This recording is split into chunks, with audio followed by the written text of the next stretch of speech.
friend about a car in his past that reared up and wheelied when the throttle was gassed. It was built at a shop where he worked as a teen, and that car stole the show and made quite a scene. Well, with years going by, he felt it was time to build a car of his own that could spin on a dime. And after sharing the tale, it was time for a copy of the car back home called Jumping Jalopy. So this is a story about a car with a mix, a cross between a T and a Studebaker 6. On a shoestring budget, they pitched that catalog and knocked out a car called the Junkyard Dog.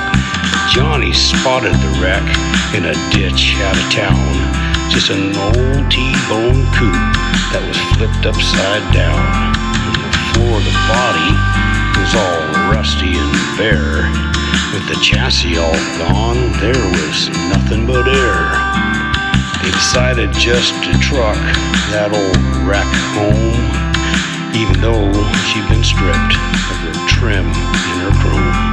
So with knives and a shovel, they cut briars and weeds, but it was the thorns of wild roses that caused them to bleed. Once out of the thicket and onto the road, they figured out a way to high lift the load. Out came the ropes, and to the truck it was tied down, and with grins and ambition they headed to town.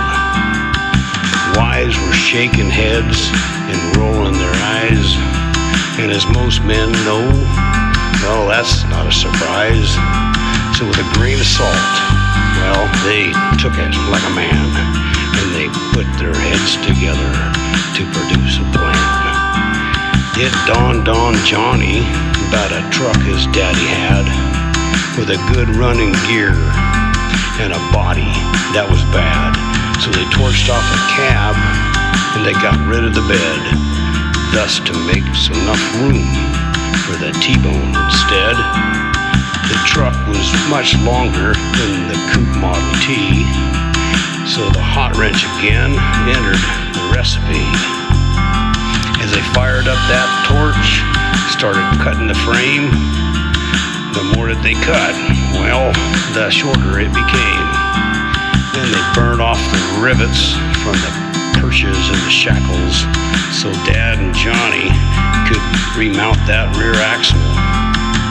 It was halfway up, nearly kissing the tranny.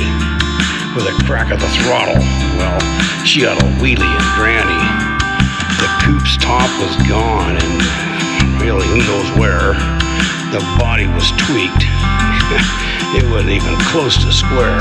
But once on that frame and all bolted down, it trued right up, safe and sound. And although it may seem kinda, hodgepodge, they rounded up wheels from the brand of Dodge. And after they cut them right down the center to use the inboard side, they double reversed them and made them real wide. With some help from friends at the old circle track, they bought 4 used skins at $5 a whack. And after patching up tubes from a light-duty truck, they hoped they'd held there with any kind of luck. And to get that car to turn while the nose was in flight, 'twas a pedal on the left and a pedal on the right. And after hooking up a throttle in the middle of the dash, he'd run the clutch and brake and hope not to crash. Dad split the exhaust, it's a trick that's old, and with straight pipes out back, it was a sound to behold. And if you rode in the rumble, you really had to hold on.